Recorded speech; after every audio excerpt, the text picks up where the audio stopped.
My dear young aspirants of Meghalaya, today marks an important step in supporting the dreams of our youth. For many years, our representation in the civil services has declined, and Meghalaya has not seen an indigenous candidate enter the IAS since 2013. Today, we take a decisive step to change that with the launch of CM Inspire.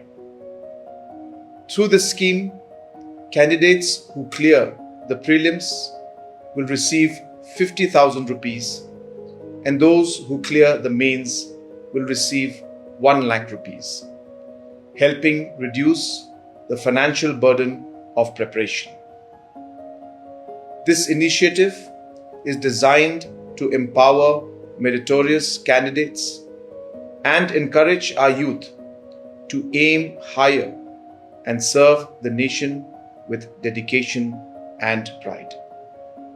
I encourage all eligible aspirants to apply through the Meghalaya Administrative Training Institute portal when applications open.